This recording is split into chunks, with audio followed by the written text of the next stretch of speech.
Hi friends, Bank of India வந்து பார்த்தீங்கன்னா, India முழுவதும் அப்ரெண்டிஸ்ஷிப்க்கான வேலைவாய்ப்பு நோட்டிஃபிகேஷன் வந்து வெளியிட்டிருக்காங்க. அத பத்தின முக்கியமான விவரங்கள பார்க்கலாம். சரிங்களா? ஃபர்ஸ்ட்டு முக்கியமான தேதிகள் பார்ப்போம். ஆன்லைன் அப்ளிகேஷன் வந்து பார்த்தீங்கன்னா, மார்ச் 1, 2025 ஸ்டார்ட் ஆயிருச்சு. லாஸ்ட் டேட் வந்து பார்த்தீங்கன்னா, மார்ச் 15, 2025ன்னு சொல்லியிருக்காங்க. எலிஜிபிலிட்டி கிரைட்டீரியா எல்லாமே வந்து பார்த்தீங்கன்னா, 1 ஜனவரி 2025 அதன்படி தான் கால்குலேட் பண்ணுவோம்னு சொல்லியிருக்காங்க. அப்புறம் ஆன்லைன் எக்ஸாம் இருக்குது. அதோட டேட் வந்து பார்த்தீங்கன்னா பிறகு அறிவிக்கப்படும் சொல்லியிருக்காங்க. சரிங்களா? வேக்கன்சி டீட்டெயில்ஸ் வந்து பார்ப்போம். ஸ்டேட் வைஸ் சொல்லியிருக்காங்க. நம்ம தமிழ்நாடு பொறுத்த வரைக்கும் வந்து பார்த்தீங்கன்னா சென்னை ஜோனில் வருது. அதாவது எஸ்சிக்கு வந்து ஒரு வேக்கன்சியும், எஸ்டிக்கு வந்து வேக்கன்சி இல்லை, ஓபிசிக்கு ஒன்று, இடபிள்யூஎஸ்க்கு வந்து வேக்கன்சி இல்லை, ஜென்ரல் கோட்டாக்கு வந்து 5 வேக்கன்சி, டோட்டலாக வந்து பார்த்தீங்கன்னா 7 வேக்கன்சி சொல்லியிருக்காங்க. சரிங்களா?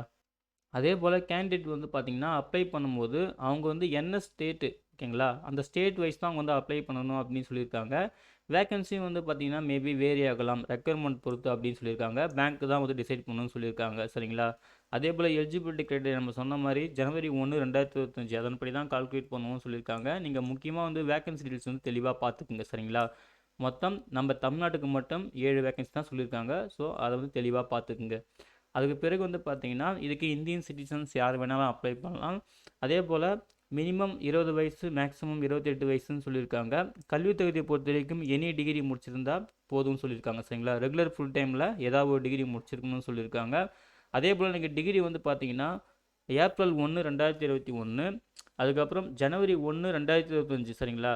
இந்த பீரியடுக்கு இடையில தான் நீங்கள் வந்து டிகிரி முடிச்சிருக்கணும்னு சொல்லிட்டு டேட்டே மென்ஷன் பண்ணியிருக்காங்க. ஸோ இதில் பாஸ் அவுட் ஆன கேண்டிடேட் மட்டும் தான் நீங்கள் வந்து அப்ளை பண்ணுற மாதிரி இருக்கும். நீங்கள் தான் எலிஜிபிளும் கூட. அதே போல் அப்பர் ஏஜ் லிமிட் வந்து 28 வயசுன்னு சொல்லியிருக்காங்கல்ல, அதுக்கு ஏஜ் ரிலாக்ஸேஷனுமே சொல்லியிருக்காங்க. எஸ்சி எஸ்டிக்கு 5 இயர்ஸ், ஓபிசிக்கு 3 இயர்ஸ், பிடபிள்யூடி கேண்டிடேட்டுக்கு வந்து 10 இயர்ஸ்னு சொல்லியிருக்காங்க. அதுக்கப்புறம் வந்து பார்த்தீங்கன்னா சில முக்கியமான கண்டிஷன் சொல்லியிருக்காங்க. ஃபிசிக்கல் மெடிக்கல் ஃபிட்னஸ் சர்டிஃபிகேட் வந்து ப்ரொடியூஸ் பண்ணுற மாதிரி இருக்கும். இன்கேஸ் நீங்கள் செலக்ட் ஆகிட்டிங்கன்னா, ஓகேங்களா, அதையுமே நோட் பண்ணிக்கோங்க. அப்ளை பண்ணுறதுக்கு முன்னாடி நீங்கள் வந்து நேட்ஸ் போர்ட்டலில் வந்து என்ரோல் பண்ணுற மாதிரி இருக்கும். சரிங்களா? அதுக்கான லிங்க்குமே கொடுத்துருக்காங்க. nats.education.government.in வெப்சைட்டில் நீங்கள் என்ரோல் பண்ணுற மாதிரி இருக்கும். அதையும் நோட் பண்ணிக்கோங்க. அதுக்கு பிறகு வந்து பார்த்தீங்கன்னா கேண்டிடேட் வந்து ஏதாவது ஒரு ஸ்டேட்டுக்கு தான் அப்ளை பண்ணணும். நீங்கள் என்ன ஸ்டேட்டோ அந்த ஸ்டேட்டுக்கு வந்து அப்ளை பண்ணுறது நல்லது அப்படின்னு சொல்லியிருக்காங்க.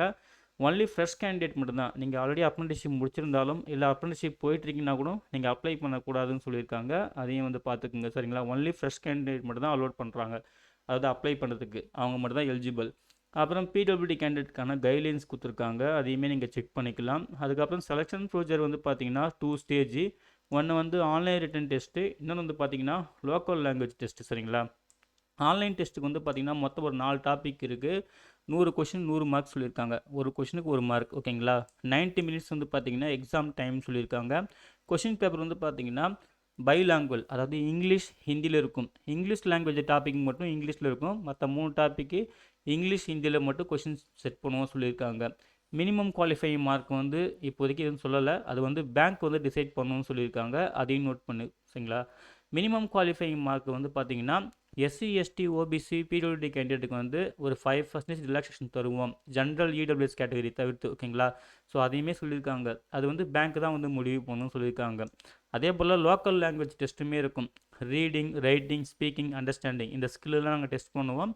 கேண்டிடேட் யாரெல்லாம் வந்து 10th 12th லோக்கல் லாங்குவேஜை ஒரு சப்ஜெக்டாக வந்து படிச்சிருக்கீங்களோ, அதுக்கான சப்போர்ட்டிங் டாக்குமெண்ட் வந்து ப்ரொடியூஸ் பண்ணுறீங்களோ, அவங்களுக்கு வந்து இந்த லோக்கல் லாங்குவேஜ் டெஸ்ட்டுன்றது அவசியம் இல்லை அப்படின்னு சொல்லியிருக்காங்க. அதையும் நோட் பண்ணிக்கோங்க. சரிங்களா?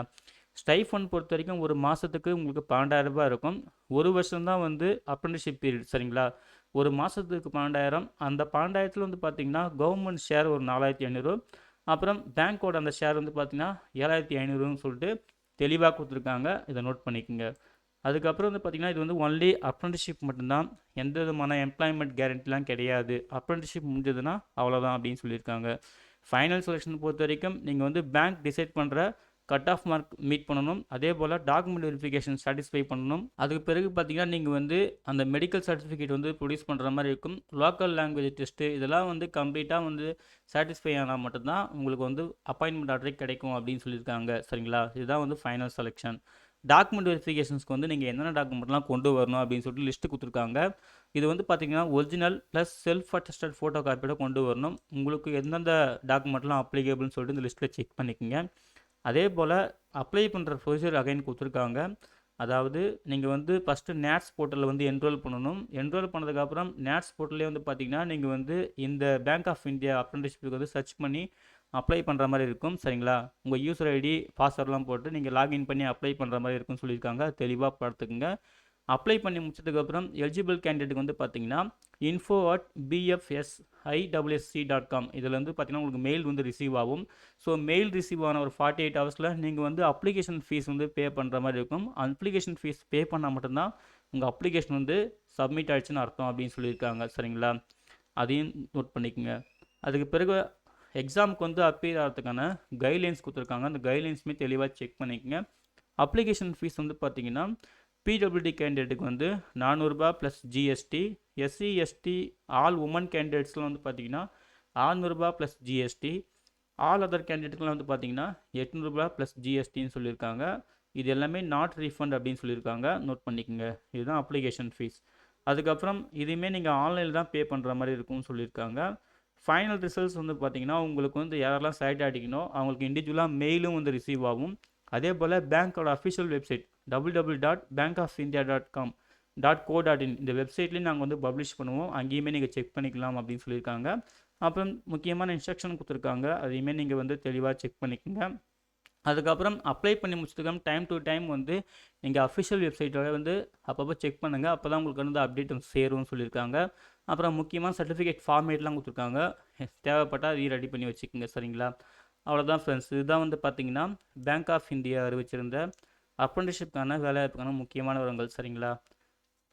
யாராருக்கெல்லாம் வந்து எலிஜிபிலிட்டி கிரைட்டீரியா வந்து மீட் ஆகுதோ ஆன்லைனில் வந்து மிஸ்டேக் இல்லாமல் அப்ளை பண்ணுங்கள். இந்த நோட்டிஃபிகேஷன் டவுன்லோட் பண்ணுறதுக்கான லிங்க்கையும் ஆன்லைனில் அப்ளை பண்ணுறதுக்கான லிங்க்கையும் இந்த வீடியோ டிஸ்கிரிப்ஷனில் தரேன். செக் பண்ணி நீங்களும் யூஸ் பண்ணுங்கள்.